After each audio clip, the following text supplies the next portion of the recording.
Hello and welcome. We're so glad you could make it to this. This is our fourth and final webinar this week for LESLLA, and we're just so glad to have our panelists and our facilitator, Andrea, helping us out with today's topic, a popular one. So I know there's going to be a lot of great sharing over the next 90 minutes. So thank you for joining us. Let's go to the next slide so we can see the title of today's webinar. Well, actually, we'll do that. There it is. Yep. So volunteers are crucial in adult education everywhere. But what does it look like now, now that we're all teaching from a distance and learning from a distance? And so that's the topic today.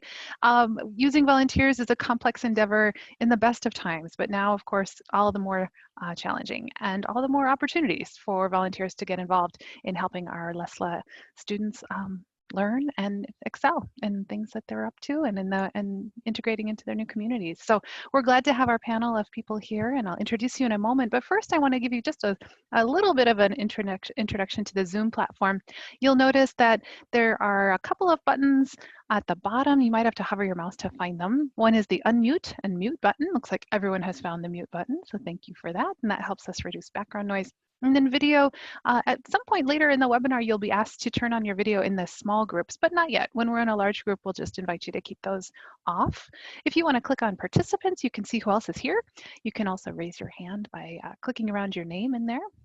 And then the other thing I want to be sure you know about is the chat box. So if everyone can just find the chat box, and we'll go to the next slide. You can see it a little bit bigger here.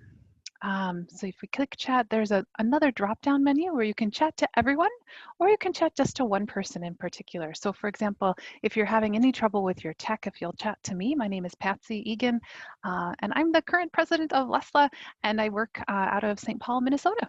And we are joined by a handful of people from the Midwest today. So we are so glad to share some of what we know about using volunteers in these distanced times.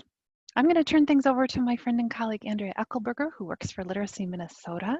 There she is. Go ahead, Andrea. Thanks for getting us started, Patsy, and thank you everybody for joining us. And of course, a huge thanks to the three panelists who are going to be sharing what they are doing with volunteers in their program, using them to help deliver instruction to LESLLA learners from a distance, and for the time that they took to put together slides, and so they have some visuals and some points to share with you. So we wanted to begin with the poll that we have been doing for each webinar, which is finding out where people are joining us from. So I know this is pretty broad. We have North America, Central America, South America, Europe, Asia, and Australia. We just went with the continents because you can only have so many questions. So please go ahead and answer the poll, and then feel free to use the chat to let us know exactly where you're joining us from. Yeah, I'd love to hear a little more specifically. This is very vague, so thank you for filling that out. Looks like we have most people have already responded. I'll just give people another moment. And this is representative of LESLLA. It generally is a lot of North Americans and Europeans. However, we would love to grow that. So as you have friends and colleagues in other parts of the world who work with people who are attaining print literacy and language at the same time, we hope that you'll let them know about LESLLA, and I'll put the website, or maybe Ray, if you can put the website to LESLLA in the chat box, that would be great. All right, I'm going to end the poll and share results. So it looks like most of us are joining us from North America, or about 2/3, and then the remaining third is joining us from Europe today. So welcome, everybody. All right. So just wanted to quickly touch on our objectives for the meeting for today. So what we're really hoping is to provide some ongoing professional development for ESL practitioners that reflect the needs of beginning and literacy level ESL teachers today. And we're going to be hearing from a panel who's going to be sharing best practices.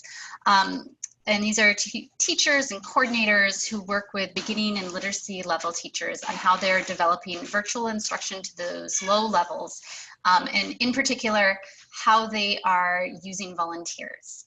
So hopefully we are hoping to spark some inspiration about how your program can use volunteers to better reach those beginning and literacy level learners. So here's what we're going to use for a format today. We're doing our welcome and introductions right now. Then we're going to go into our panel sharing. So we have 3 panelists.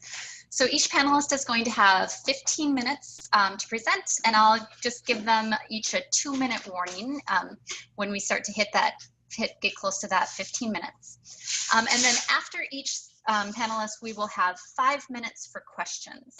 So this will be the time we'll invite people to type in questions into the chat. Patsy and I will be monitoring it, and also we'll be monitoring the chat. If as the panelist is presenting, if questions come up, go ahead and type that into the chat, and we will ask and make sure that the panelists get a chance to respond in their 5 minutes.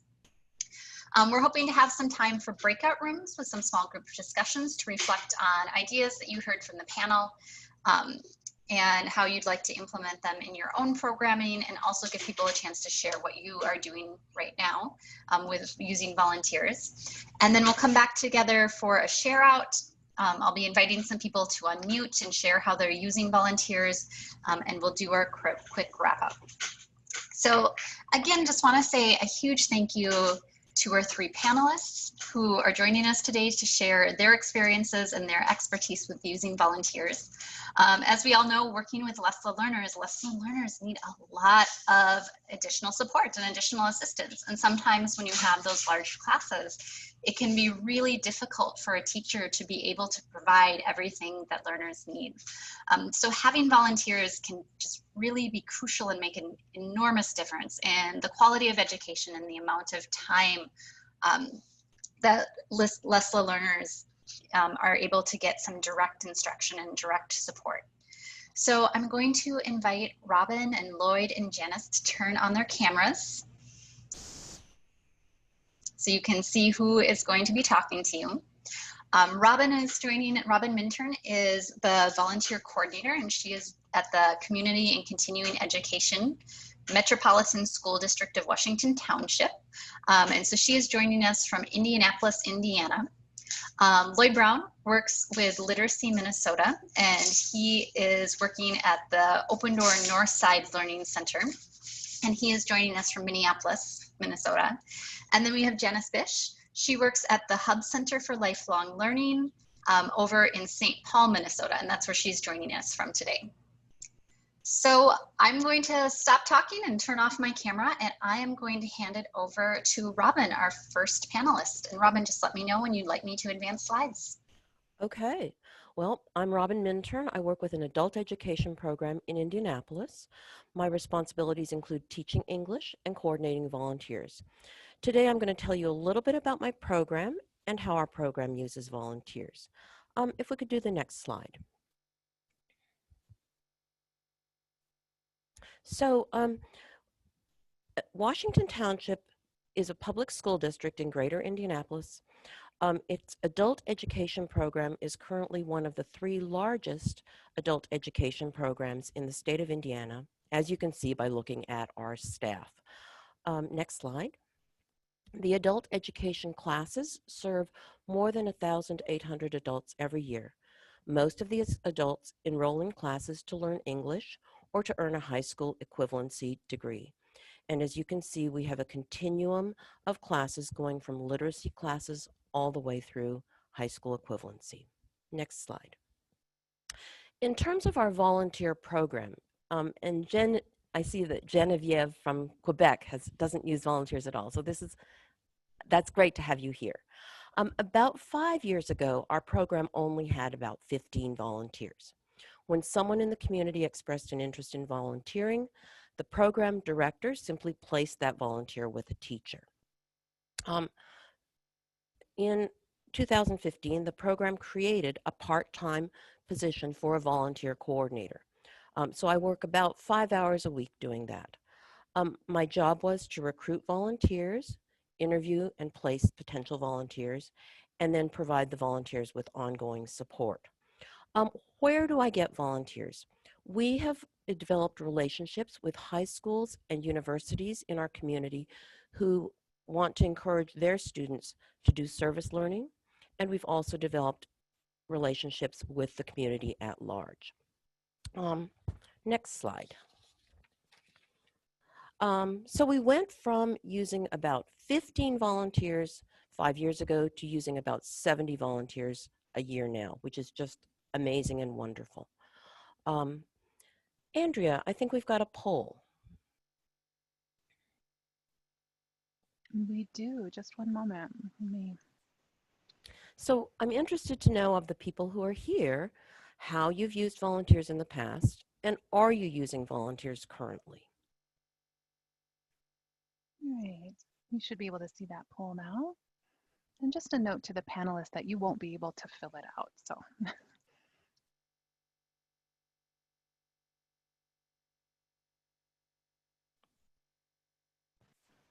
I'm going to give people a few more seconds. About 2/3 have voted. Just a moment.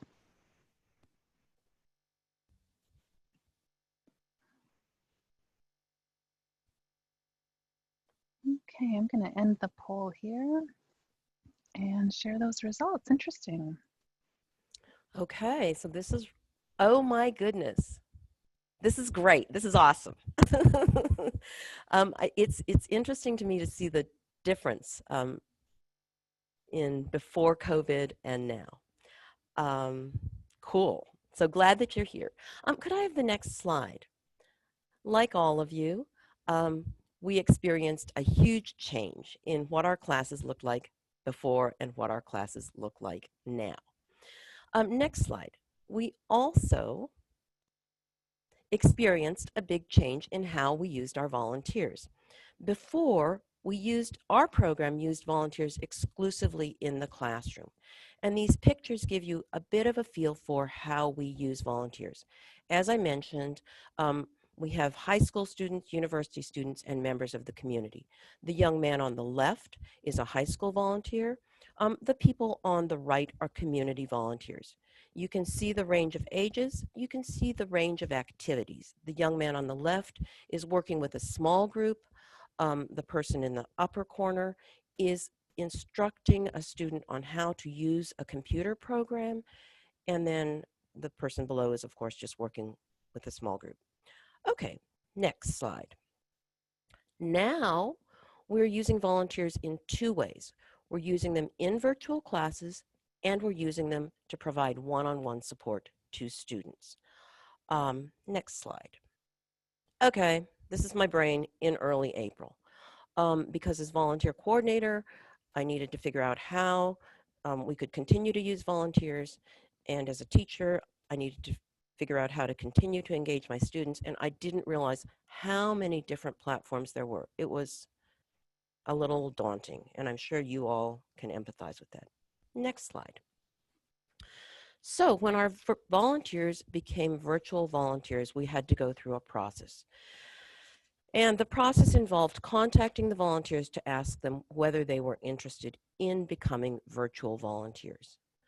A few people were not. A few people said, no, I only want to work in the classroom. Contact me when you're back to teaching in person. But most of our volunteers said, sure, they would continue to be involved. I needed to find out their availability and a little bit about the platforms that they've used.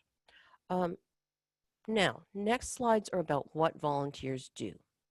One of the things that we used volunteers for was to help students, particularly our literacy level learners and our beginning students, to access the technology. Wei Pei, who is the woman who is pictured on the left, is fluent in Mandarin. And so she could pick up the phone and speak to a student who spoke Mandarin and talk them through what they needed to do to access the platforms.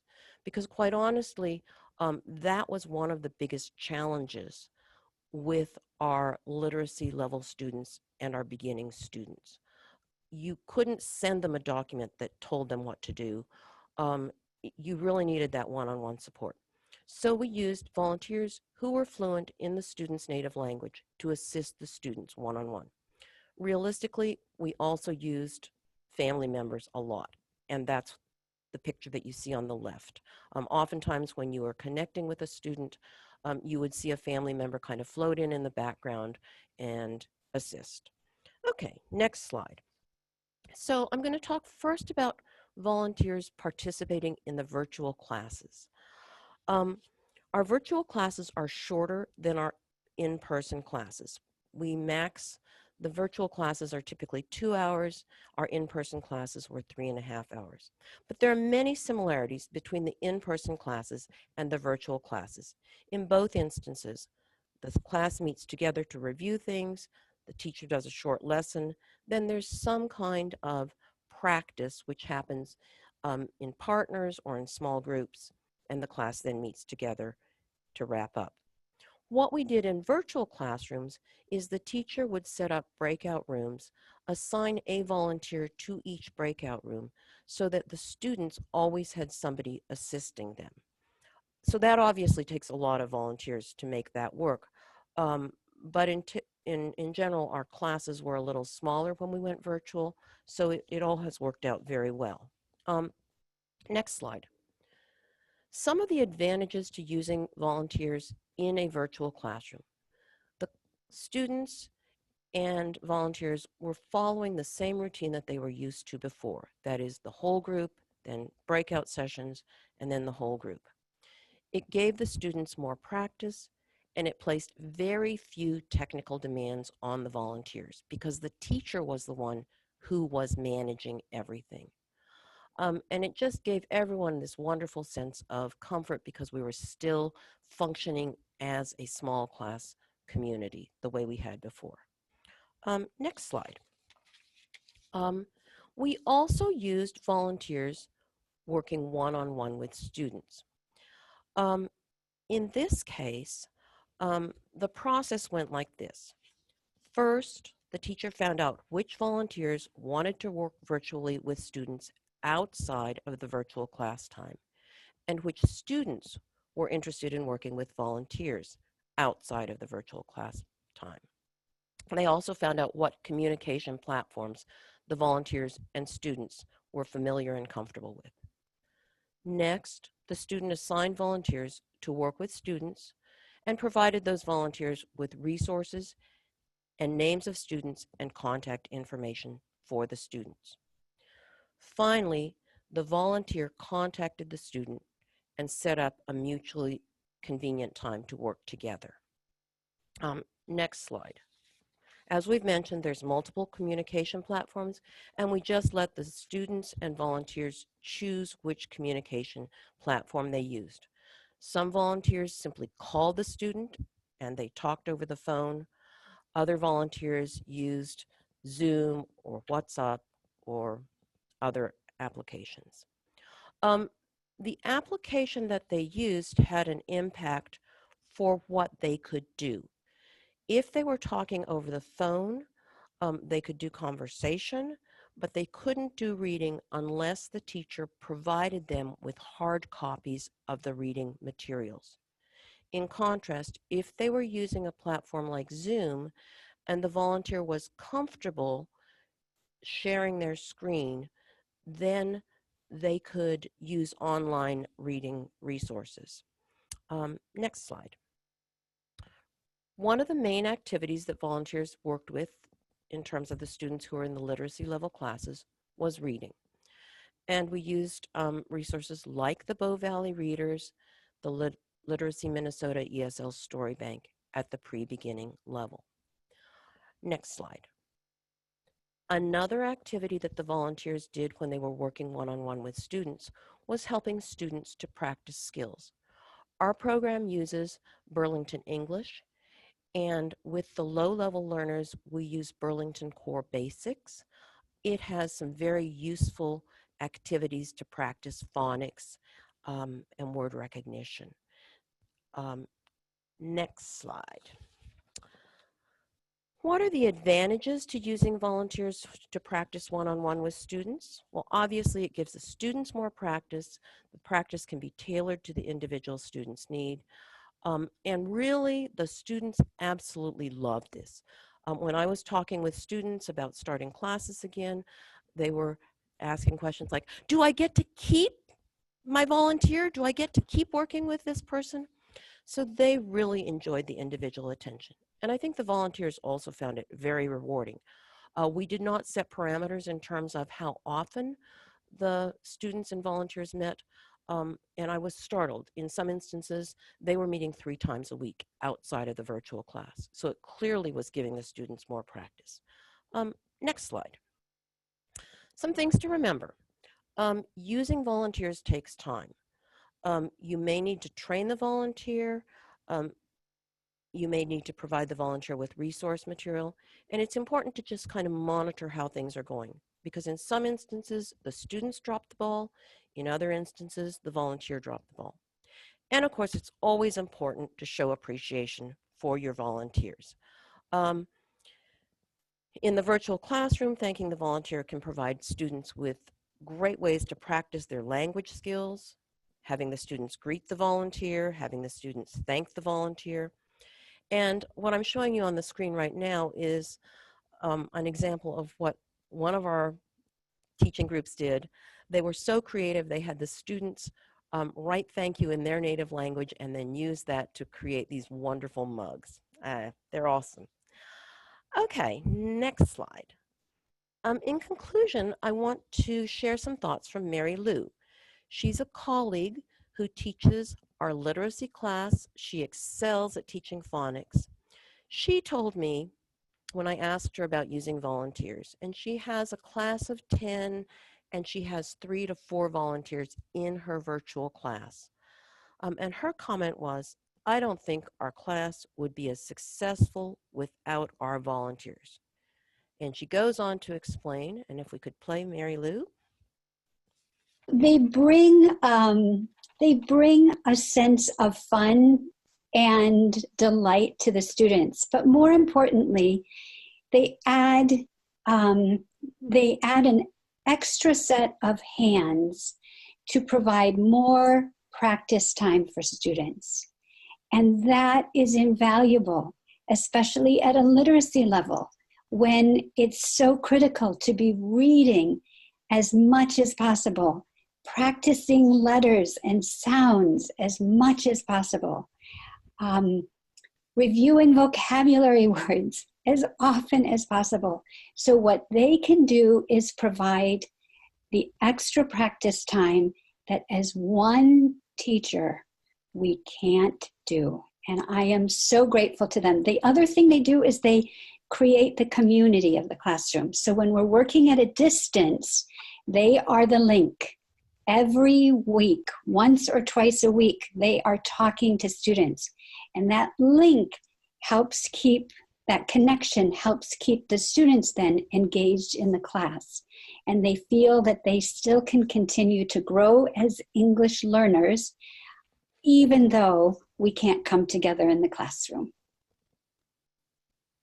Great. Next slide. So in conclusion, teaching virtually is challenging. Clearly, the challenges are magnified when you're teaching literacy level learners. It does take time to recruit volunteers and to get them involved, but I'm convinced that the time is a good investment. And whether or not you decide to use volunteers, on behalf of all the English language learners, thank you for the great work you're doing. Wonderful and perfect timing. We are going to go ahead and move into our 5 minutes of questions right now. So a couple of things have come up. There's some comments about people who are having some challenges with moving volunteers who are retired, who have been really active as in-person volunteers and having some issues with getting them to move to online. And then a question about asking if you could talk more about the training you provide. Right. Let me start first with the training and then go to the second one. Because each of our teachers teaches very differently, we don't do a lot, we historically have not done a lot of formal training with the volunteers. What we do more is this informal training where I will show up in a classroom the first night of, or the first class that a volunteer is going to be there, and I will sit with the volunteer and model what to do and observe what the volunteer's comfort level is. And depending on how the volunteer is doing, I may then show up the second time the volunteer is there, but most typically I don't need to do that. So we don't provide a lot of formal training because each teacher is just so individual in what they're wanting the volunteers to do, and each class is so individual. In terms of the retired or older volunteers, without any question, there is some real hesitancy to being involved. The volunteers in the virtual classroom are usually pretty comfortable because they go through the same exposure to the platform that the students are getting. And so the volunteers learn along with the students. Clearly, they usually pick it up easily, and that's comfortable. In terms of the volunteers who are working one-on-one, what I will do is set up, if they're not comfortable with doing that, I will set up basically a training session with them. And sometimes I will be the student, and I'll say to the volunteer, you go ahead, I've given you the instructions for creating a Zoom meeting, send me the invitation, we'll pretend that I'm the student. I'm going to join the meeting, you're going to be the person in charge of everything. And so we find out where the glitches are and give them opportunities to practice in advance. I think realistically, one of the things that has happened is this has opened up some opportunities that we didn't consider before. Because we're now doing virtual and because we're much more comfortable doing it, I would envision that in the next month, I will be doing some virtual meetings with groups of volunteers to do more training with them that way. Before it was a little cumbersome because we had volunteers who were coming from a distance and volunteering at different times of a day. And it just seemed like an undue burden to ask them to come to a training meeting. When we can do it online, I think it will be easier. So basically, what we've done with the volunteers who are reluctant is not put too much pressure on them, but been very encouraging and promised to be there to hold their hands. And by doing that, many of them have expressed a willingness to try. And it's been successful. We have, I would say, over 80% of our volunteers have remained engaged when we went to virtual. Fantastic. Thank you so much, Robin. And there was one question that came up in the chat saying one-on-one, is that in person or online, just to clarify? Oh, it's online. It's definitely, everything that we're doing is online. So Okay. the one-on-one, yeah. Great. All right. If people have other questions, I'm going to invite you to go ahead and type in the chat box, and then maybe Robin, you can go ahead and just respond in the chat because we are going to move on to our next panelist. All right, so next we have Lloyd Brown from Minneapolis, Minnesota. So Lloyd, do you want to go ahead and turn on your camera and get started? Sure. Thank you, Andrea, and thank you, Patsy, for the opportunity to talk about our program here today. I also want to say a special hello to our Canadian participants. I grew up in Saskatchewan, so it's nice to have you here with the group. Next slide, please. Before our shutdown, unlike Robin's program, we were almost 100% reliant on volunteer teachers. Open Door Northside is one of 6 schools for Literacy Minnesota. And our program in North Minneapolis had as many as 150 volunteers running our classrooms, and with just 3 full-time staff in that program. Our volunteers were required, our lead volunteers were required to go through a mandatory 12-hour training with Literacy Minnesota to become certified by the state of Minnesota to lead an adult basic education class. And for our lowest literacy students, I had 2 primary classes for them to participate in. Our main class is a pre-beginning ESL class that met 4 days a week for 2 hours a day. and was limited to 2 students. I tried to keep a 3-to-1 or 2-to-1 student ratio in there, just to keep focus on the students and give them a little bit more attention. We relied on Literacy Minnesota pre-beginning ESL curriculum, and I provided a link to that on this slide. We also used our phonics instructional support kit, again, a link there. And those were the primary 2 sources of information for lesson plans for our volunteer staff. We also have a story reading class that occurs the hour before the pre-beginning ESL class. And again, that's 4 days a week, but just an hour a day. It's actually part of a larger group, 30 to 35 students in that class, but we would pull out our low literacy learners to work one-on-one with volunteers. And I used New Readers Press low beginning books for that story reading class. I'm sure many of you are familiar with their publications.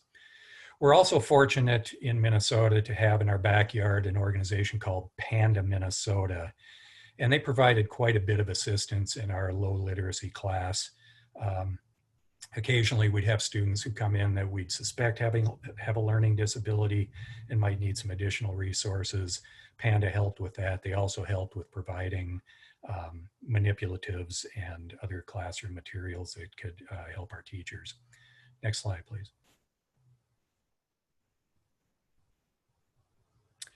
How is your program currently serving LESLLA learners? Next, please. Well, we shut down on March 25th and stopped all in-person classes. And my biggest concern was how are we going to serve this community going forward, especially seeing that our program was primarily reliant on volunteers. We decided for our morning program to start with virtual one-on-one tutoring. It's all done remotely with volunteers again. The biggest plus to get started in that environment was to have our volunteers step forward and say, I want to continue on with the program. Let me know what I can do to help. So pairing them up with students was very helpful, having them know each other. There was kind of an excitement for those first tutoring sessions where they got to see each other's faces again and get caught up on family and what's going on in their lives. And the volunteers are familiar with our program and our materials, so it was an easy transition to work into to start our program with. We had nothing in place prior to this. Our whole program was designed around in-person classes and 2 to 3 hour classes per session. So the familiarity was big. Right now, the volunteers are doing an average of twice a week with the students and typically 1 hour per session. I have required that volunteers do lesson reports for every session. Since I'm not able to pop into a classroom and not able to talk to students as much directly, this is my eyes and ears into what's going on. And since we were building this program from scratch, it's been key in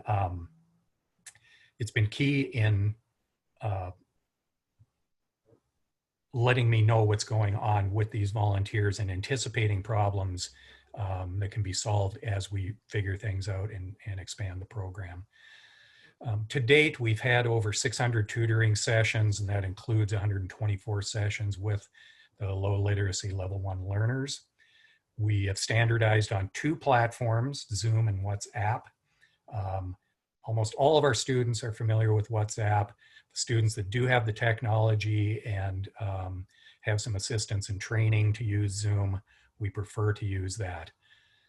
Homework is assigned after each session that allows the student to lock in what they've learned in the lesson and then review it again the following lesson. And we've just started a program of handing out Chromebooks and Wi-Fi hotspots. The challenge there, of course, is the training that has to be done remotely with the students to get them up to speed. Next, please. How are volunteers currently involved in supporting low literacy learners? And how do I know that they're having a positive impact? Next, please. Well, as I said, we have started with doing just virtual one-on-one tutoring. I do have a few classes where there's multiple students, but right now the preference is to just focus on one-on-one. The challenges, of course, are the technology. I spoke a little bit about that with training on Chromebooks. Getting low literacy learners to learn how to click on a link. Things like that can be very time consuming. The restraints of 2D communications can't be overstated, especially with low literacy learners. There's so much communication that happens that isn't verbal. The body language, the hand motions, all of that is very limited on face-to-face screen time. Of course, the environmental distractions and interruptions are becoming legend. You know, the kids hanging on mom, or the phone calls interrupting the lessons, TVs in the background. All those things are a challenge to deal with for our volunteers. And then the lesson content. We really had nothing in place prior to the shutdown to deal with remote virtual training or teaching in smaller time chunks. So we've had to create that in real time as well. Of course, there's rewards that come along with virtual tutoring. Robin touched on some of those. The volunteers love that they have control over the process. They're in their own spaces. They can bring in props from the kitchen. They can have more control over the schedule. The consistency and accountability of students has been upped. It's a little different for students who know they can maybe show up 10 minutes late for a class that has 25 students in it, but they're on time for their tutoring sessions with their volunteers. Again, the convenience in terms of logistics and schedule. I've got volunteers who are up at their summer cabins in northern Minnesota that are working with their students. I've got a University of Minnesota student who's on summer break back in New Jersey working with one of our students in Minneapolis. So it's really a great convenience for everybody. I think the intimacy of the experience is the big winner for our volunteers. It's such a privilege to be invited into students' homes and to meet family members and to pick up on all those cultural things that you don't quite get the experience from talking to somebody in a classroom. I've had volunteers tell me, hey, I like this virtual tutoring so much, I think I'm going to stick with it if you guys go back to in-class sessions. And then, of course, the students love the attention. They've got the teacher to themselves, and they can work on specifically what they want. I want to go back to this program familiarity and having volunteers understand what your program's all about, understand the lesson plans, and know some of the students. It's again helped us launch this program that was not there before April. Next slide, please. Okay, and we have about 5 minutes left for your presentation. Okay. I'll pick it up a little bit here. I want to take you through a couple of examples and into the experience that the volunteers are sharing with me through their lesson reports. This first example is Haicho. He's a 75-year-old Ethiopian man. In his younger days, he was an Arabic scholar, so he's born to learn. He's just learning English. His testing's at about 170 on CASAS. And for those who aren't familiar with the CASAS testing standard, low literacy is typically from 165 to 180. Marion is the volunteer that I've assigned to work with Haicho, and she participated in that story reading class. They meet for an hour twice a week and work on primarily letters. Haicho keeps a notebook and he writes down things that Marion tells him and takes notes in a Romo. Another big plus is that he has an adult daughter living with him who's able to assist in translation and working out some of the technical issues. Next, please. I'm going to quickly read through a few excerpts here from Marion's lesson reports. On June 11th, we did today is, etc. lesson and reviewed all the months. The months need work. Send him more pages to practice letters and demonstrate how to do some letters, where to start and end them. on June 25th. He's been very diligent about doing his writing, both letters and copying new words that I send each week. It's clear that writing and reading are his preference, so we will emphasize those. I'm writing another story about his family because he seems to like that a lot. Probably has more meaning than stories about working or shopping, which he does not do. And then on July 1st, he's working hard on practicing writing letters, and his writing is getting much clearer. He shows me his homework, which I mail each week. He's very diligent. So you can see just in those few short weeks, there's progress going on, and then there's a bond forming. Next, please. Here's an example of a story that Marion wrote for Haich. I won't read it, but you get the idea of what she's doing with him. Next, please. Example 2 is Saaada. She's a 31-year-old Somali woman living alone. She tested at the very bottom level of the CASAS testing score, and she's also been diagnosed with a traumatic brain injury.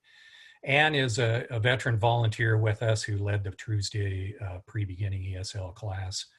And her lesson plans come from a variety of sources, including our pre-beginning curriculum and some reference manuals she has at home. Next, please. Few quick excerpts from Anne. On May 5th, we went over letters A through E, and then later she asked a question about G and Q. So I added those, and we looked at how the tails went opposite directions. She wrote a very short story about Saaada going for a walk, and we read the story, looked at pictures of a robin, cardinal, crow, rabbit, squirrel, and I used those words with missing initial fill in the letter blanks. It gave us some more practice with the sounds. In the interest of time, I'll just summarize that they continue to work with vowel and letter sounds.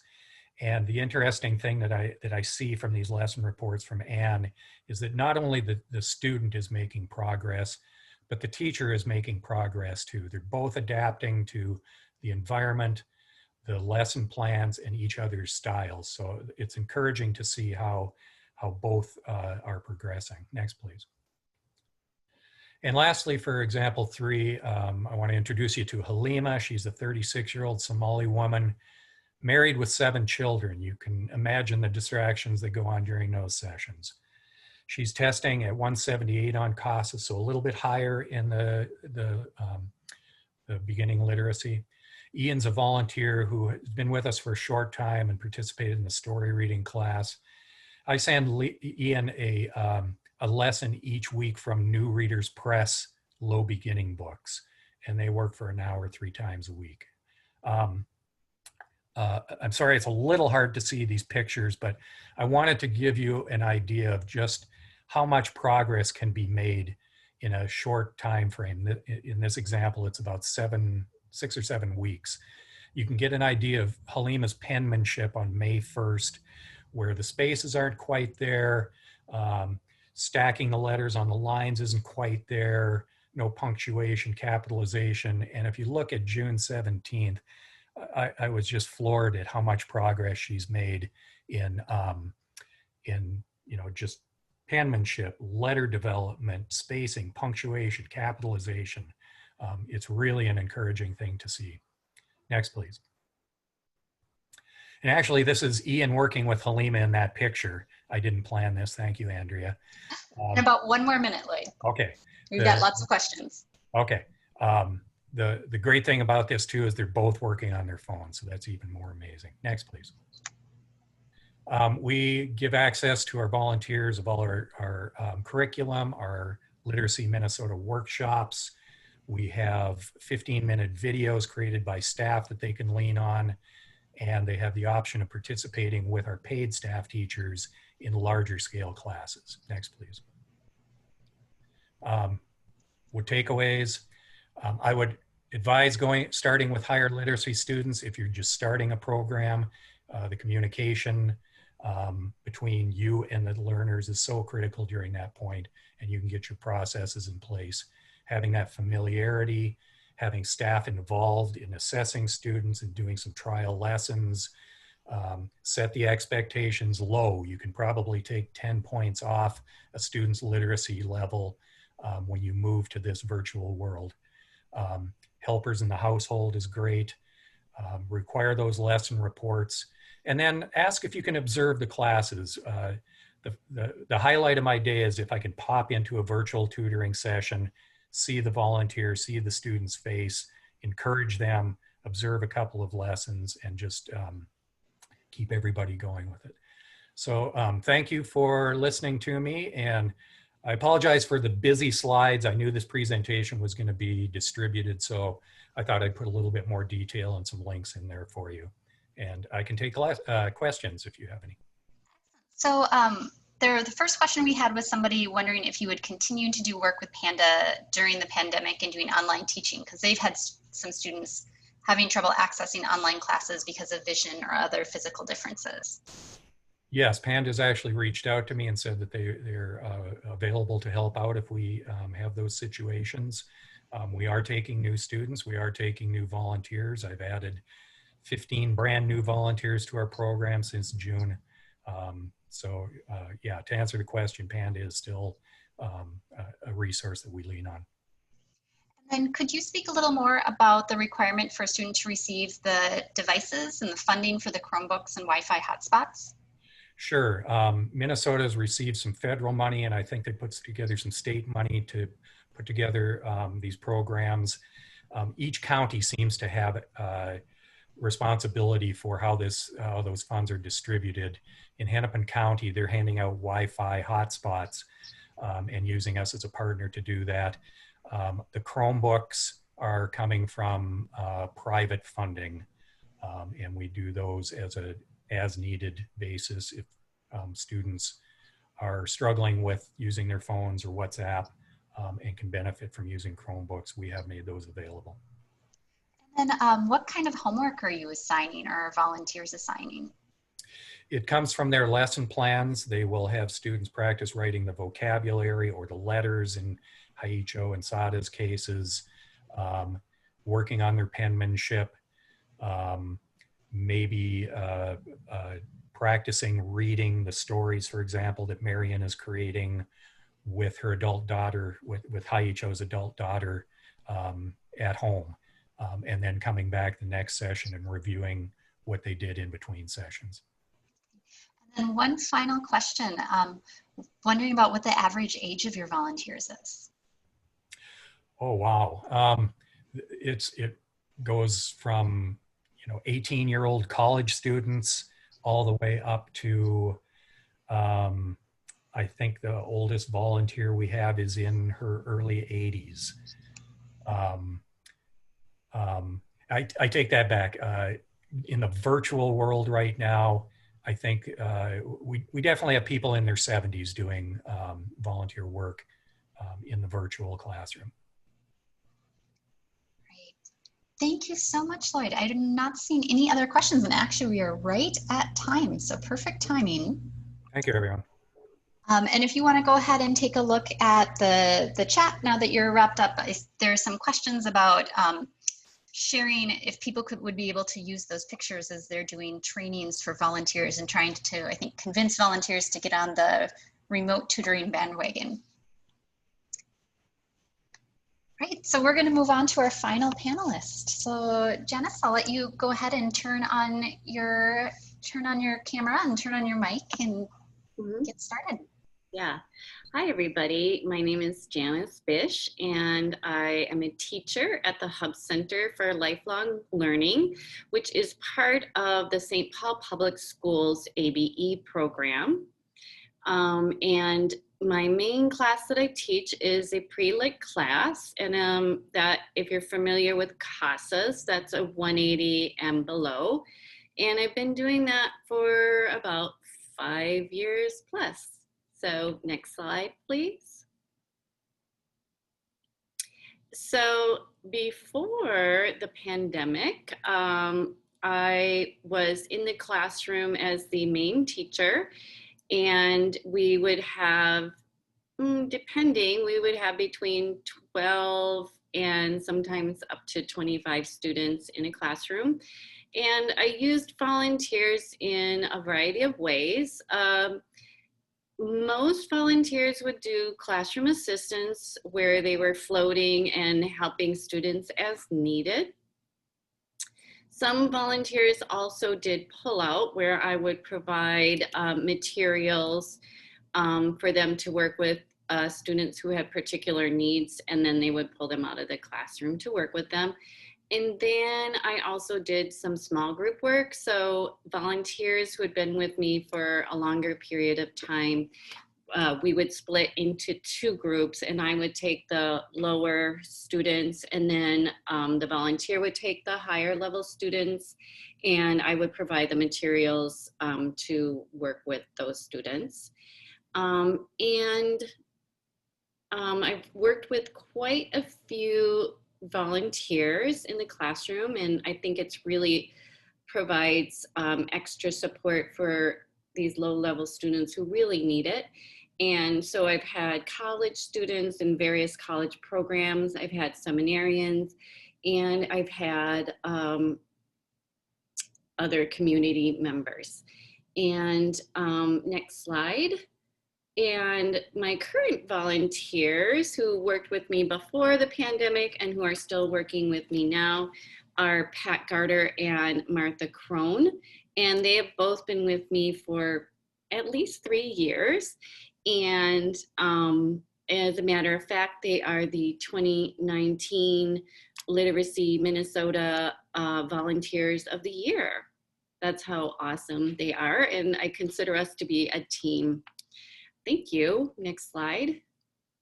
Okay, so after the pandemic started, I think like everybody, I was scrambling to figure out how I could keep working with students, particularly considering technology issues.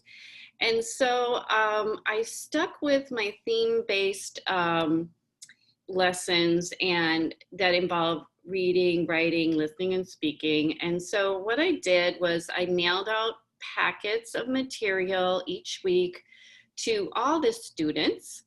And then I made a weekly video based on those mailed paper packets. And then I would text, using text, I'd send the link to the video out to students for them to access.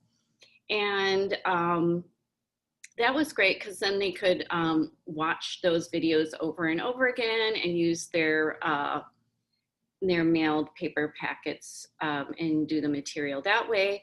And then for those students who had both access and the skills, and I must say also family members who would help them, I did individual Zoom sessions. And so I would work with those students twice a week on Zoom. Next slide.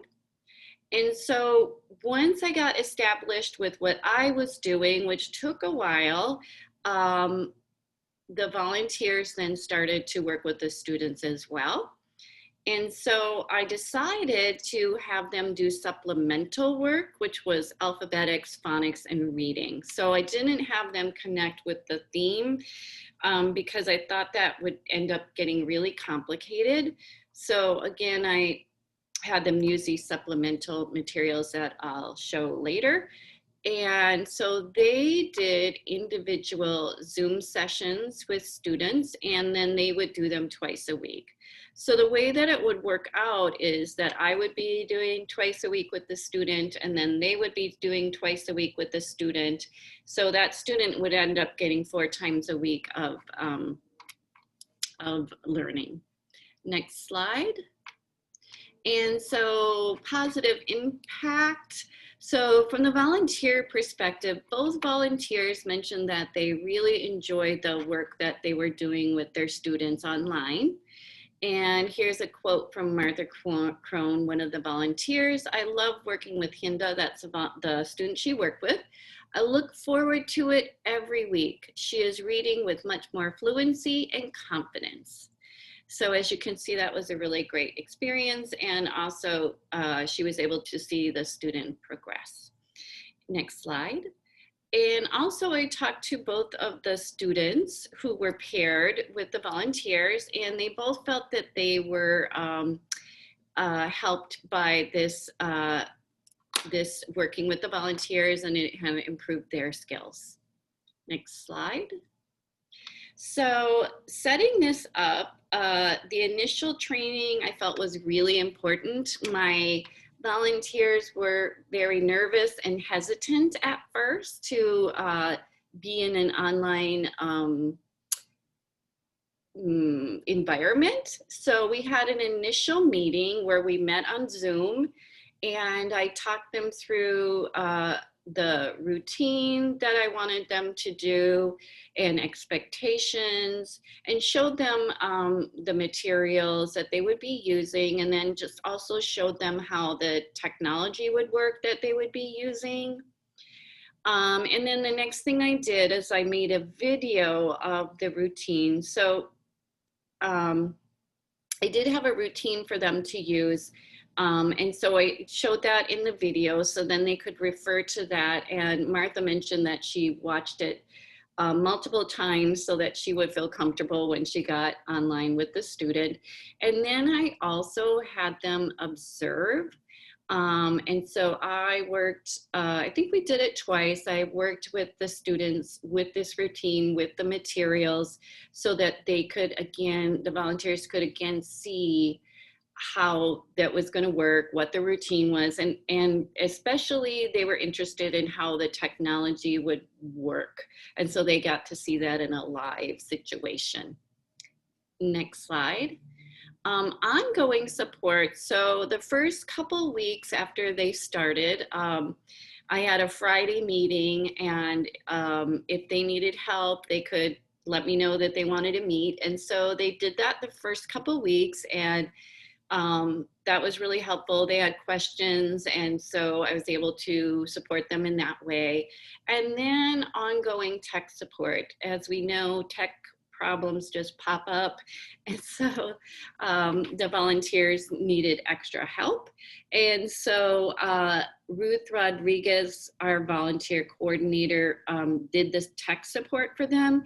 And Ruth also had tech-savvy volunteers who could also connect with Martha and Pat if they needed extra assistance that way. Next slide. Okay, so the resources that I used and the routine that I incorporated was an ABC chart. So this ABC chart, there's a lot of them out there where you use the letter name, the letter sound, and then a picture that has the initial sound in it. And I did a routine even before the pandemic started in the classroom. So the volunteers already knew that routine, and so they could easily use that in the online environment with the students. And then I also used a website called Hubbard's Cupboard. And that website has quite a few lists of word families and then accompanying stories. So the routine that I used was all about word families and stories. And I'm happy to send that video of me doing the routine as well. That might be helpful. But anyway, so having these resources, having the training and the ongoing support allowed the volunteers to feel comfortable, and also gave them a base to start from. So after they were doing this for a while, they felt comfortable enough to add on some of their own things. Like Martha mentioned that she then was starting to do more conversation with Hinda because that was really a need she saw for Hinda. But she still had this base to work from, and then she could add on her own. And they found that really helpful. So next slide. So the takeaways from this is important to do initial training, and I would say ongoing support is important too. Keeping it simple is important, I think. So for me as the teacher, I had maybe more work to do than I had in the classroom situation. So keeping it simple was really important to me, and I think really for the volunteers as well. Again, having that routine to rely on and not having to do a lot of prep each time was important. And also for the students, as we know, the students have difficulty following directions if they keep changing, and particularly in an online environment, it can be even more difficult. So having that routine, then after a while, the students know, oh, okay, now this is what we're going to do next. Here's what we're going to do next. I need to have my pencil ready to write this, etc., etc. So keeping it simple, I believe, is really important. And a need for tech support. So again, the volunteers issues come up, and so they're going to need help with that. And for students, I think the tech support came mostly from their families, which was really helpful. Ongoing, I think that the school is going to be providing more of that tech support as well. So last slide. Yes, you can do it. So I just want to encourage everybody to try to do work with volunteers, either the way that I have done it or in other ways too, because I think it's really great for the students and a great experience for the volunteers as well. So thank you, and I'm happy to answer any questions that people have. So there is definitely a couple of requests if you are willing to share that video. And then there's been some talk going on about using college volunteers. Yeah. So wondering if you could share a little bit more about your experiences working with college or high school volunteers. I'm not exactly sure. I feel like the question might be getting at something else, like maybe reliability or something, but I would say for the most part, I've had really good experiences working with the college volunteers. I think Ruth Rodriguez, our volunteer coordinator, does a really good job of training them and letting them know the expectations, and they've usually come through programs, and so those programs have expectations for the students too. And at times I do think they need more direction, maybe from other community members, but overall I've had a really great experience. And I would say for the most part, they have been floating and working in the classroom, maybe doing pull-out if they're there long enough in their program, and probably not doing the group work though. Yeah, I don't think I've had them do the group work, just because of the length of time that usually their programs have. And then there's a question, are there volunteers in public schools as well as community organizations? So maybe Janice, if you could just speak a little bit more about the background of your program.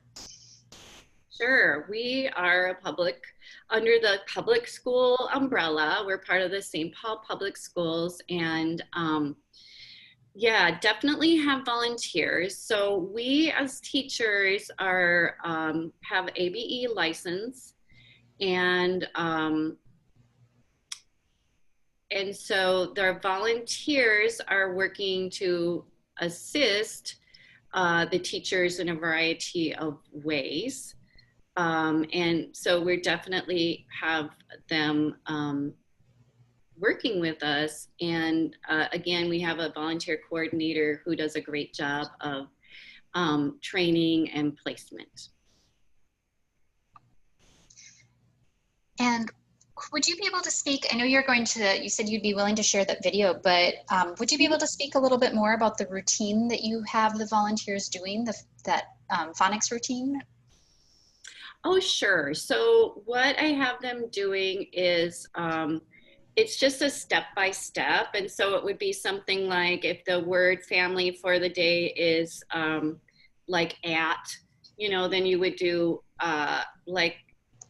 you would have them count out the sounds with you, like fat, at, fat.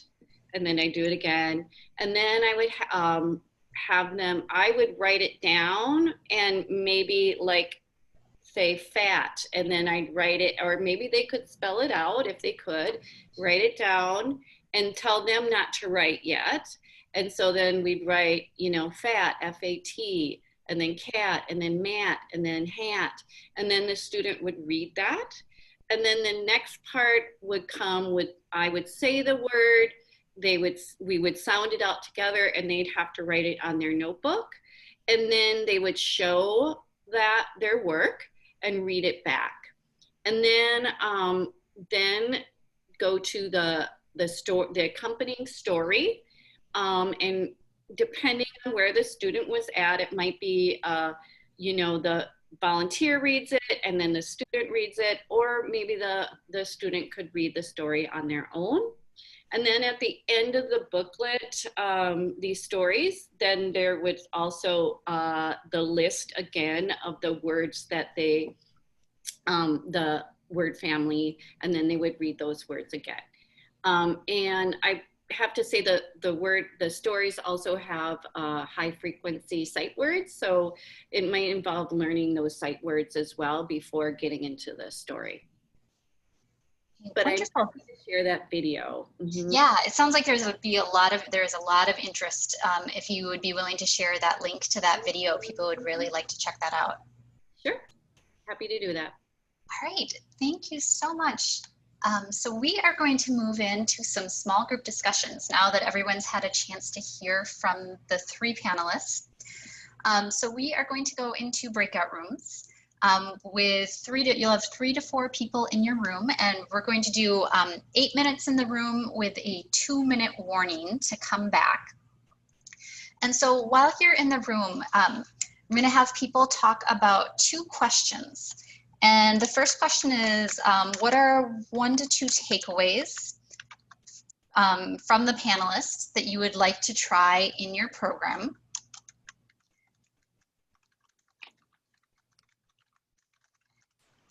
And the second one is, have you been using volunteers? And if so, what has worked well? So a chance to do a little bit of reflection with what you heard from today, and then a chance to talk about a little bit more about what you have been doing and hear some more ideas in your small group. Great. So Andrea, can you just confirm how many minutes you'd like in the room again? 8 minutes in the room, and then with a 2-minute warning. Okay, so I'm ready to do that. And when you're in your room, go ahead and turn your cameras and your audio on and enjoy the chat. You'll be brought back into the room shortly. Thank you. Are you ready, Andrea? I'm just typing the second question. So when people go into the rooms, if you go ahead and open up the chat box, you'll be able to see the question prompts there. And then we'll have time to do a large group share out when we get back. Perfect. And then Janice, if you send me that link send it to me directly, I can share it with the group. Thank you. Here we go.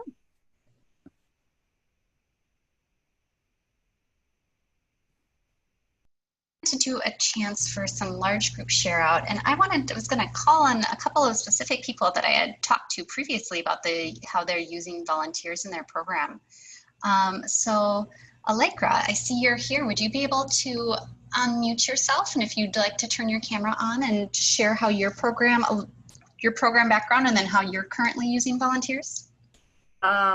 Sure. I see you. If you don't mind. Andrea, I also have my colleagues Sarah Cole and Roberta Hatcher, Roberta Hatcher is our training coordinator. So I can talk a little bit about that, but if, just for a few minutes, it would be great to hear from them too, because Sarah is in the classroom actively using volunteers, and Roberta is the brave new world of recruiting volunteers. But I'll just highlight a couple of things that we're doing. We have some fairly large Zoom classes, and we do know that teacher talk gets a little intense on Zoom, and we were very aware of that. So to give our students more time to talk, we do use volunteers in breakout rooms. And so for example, Sarah Cole does have a class sometimes where 20 people come, and she needs at least 3 breakout rooms. And she does prep each volunteer with some what we call cue slides, PowerPoint cue slides. She does prep volunteers to, how to use them, how to share the screen. But the other innovative thing that we're doing is using student volunteers to help with breakout rooms. So they are either students who have gone up a level, but still want to have some contact with their previous class. Or as I just saw the other day, there are students in the class that have progressed to the point that the teacher can talk with them about sharing a screen. Foundation students are, complete LESLLA students? No, but some of them were LESLLA students. Some of them have sort of made their way up through the ranks. So it's also exciting to use student volunteers, because then the other students are very comfortable with them. Fabulous. And yeah, if your colleagues want to share a little bit about what they're doing and the training and actually having the volunteers in the classroom, that would be great. Sure, I can share a little bit more. What I've noticed too, with having the student volunteers, people are seeing that other people are doing that, and we're actually starting to now have students too say, I want to do that too, teacher. So it's kind of catching on, which is great. And I'll also share that it's been a mixed bag. We've had 1 or 2 students who we worked one-on-one with them and did a Zoom call with them to have them practice, share their screen, and kind of walk them through what they were going to be talking about. And one student in particular, he felt kind of like, wow, this is a lot of responsibility, and kind of shied away from it. But some of the other students have had sort of the reverse, where they've really gotten to take some ownership of the classroom, which is really great. And it also makes it much easier, as Allegra's saying, like I have 20 people in that particular class who sometimes show up, and to really give people the opportunity to speak within a couple hours. The only way it's going to happen is if we have breakout rooms, and having students be able to share their slides and facilitate. That's been really great. Thank you. And then Roberta, I don't know if there was anything you would like to add. It'd be great to hear from you as well. Okay, well, I can just add to basically to reinforce what the panelists have said. We had already had a pretty robust online training that we just kind of beefed up and made all online for our regular volunteers who don't work necessarily with LESLLA students. And one thing we've realized is for volunteers working virtually, they really don't need the full 12-hour. They mostly need to see someone else doing it. And they need to have a lot more training around the technology. And then we've also had regular kind of online tech support forums, office hour help sessions with people dropping in where they can just ask their questions. And that's been a real help. As you said, ongoing things arise. They need a lot of hand-holding. I'll stop there. Thanks. Thank you so much for your team being willing to share. And also wondering if Javier, if you are on, if you would be able to talk a little bit about your program.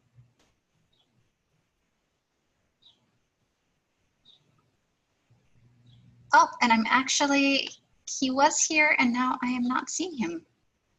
Yeah, I saw him before too. I'm sorry, maybe he had to step away. Well, if anybody else, we have a little bit more time. If anybody else wants to go ahead, you can raise your hand, or you can just go ahead and turn on your camera and share what you're doing with your volunteers.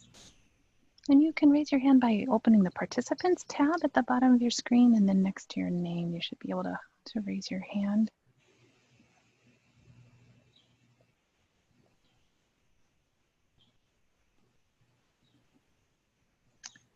Well, it's a shy group, Andrea. No one is raising their hand. Well, I saw there was a question about sharing training and using WhatsApp for teaching ESL.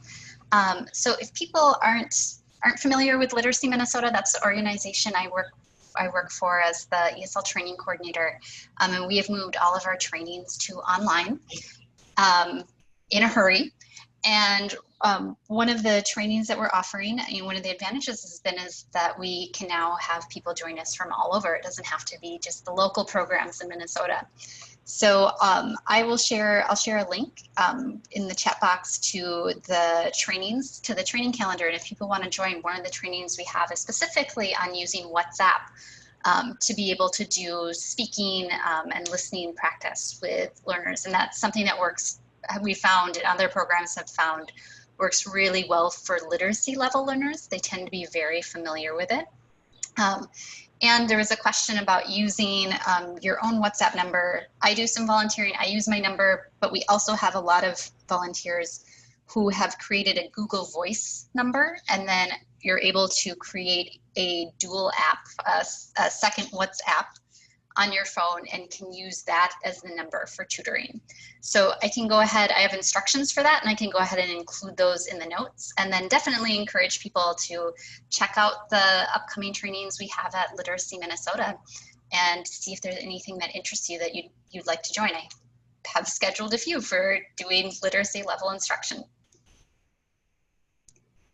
And actually, Roberta, if you don't mind, there was a question specifically for you. If you could talk more about your 12-hour training program and how you moved it online. Okay, actually we reduced it to a 9-hour when we moved it online.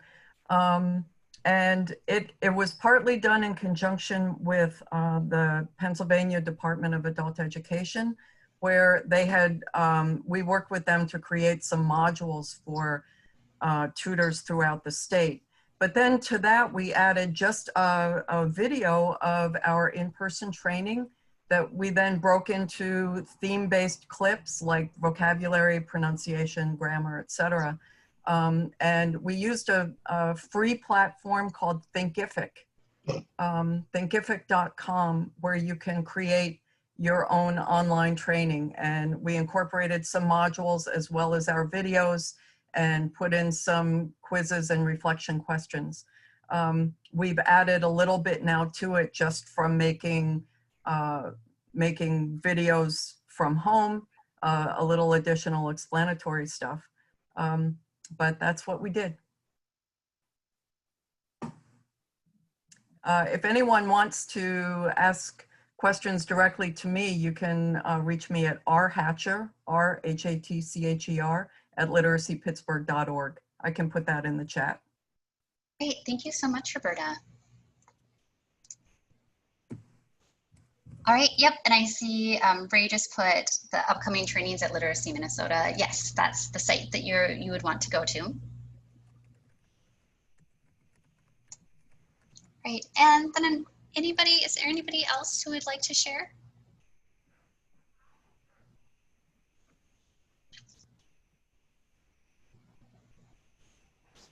All right, well, when you get if people have additional questions that come up afterwards, additional thoughts, thank you, Roberta, for sharing your email address. Maybe people want to get in touch with you directly. Also, earlier in the slides, you'll get the PDF of all of the slides, so you can see all of the information that the panelists have put in there.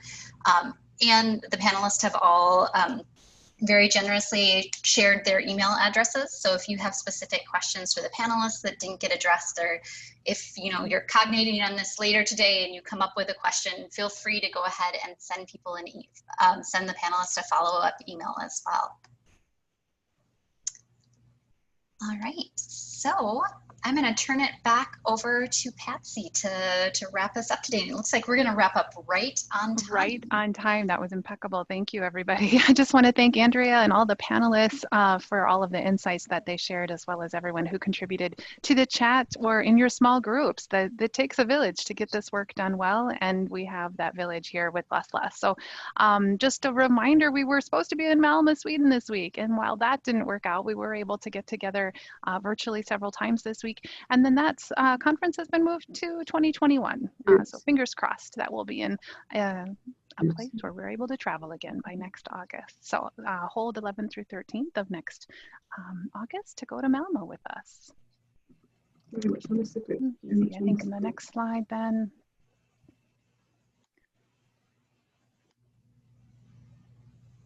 is just a thank you and a reminder. And talk, I have learned, is Swedish for thank you. So in preparation for that, I also would encourage people to keep an eye out for the call for proposals for that symposium.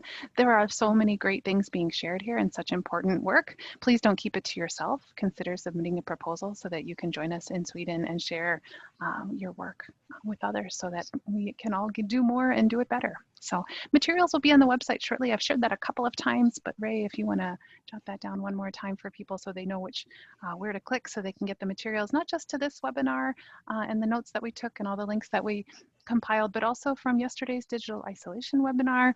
If you speak Swedish, then this morning's Swedish webinar, and also the one from the other day, the updates from the LESLLA board. So we are glad to announce we have new board members, including Andrea Eckelberger, who hosted today's webinar as our incoming vice president. So several of our board members are on the webinar today, and we all thank you for all of your work. Thank you for doing the good work of LESLLA all over the world. So if I could have Andrea and the other panelists turn their cameras on again so we can say thank you in person almost. Thank you all for joining. Great conversation, great questions, and another huge thank you to the panelists for all the preparation work and for taking the time to share their ideas and expertise. Yes, thank you so much. And Ray gives us a good reminder, don't forget to vote if you're in the US. So. All right, thanks everyone. I'll stop the recording, but we'll hang out for a few minutes if people have continued questions.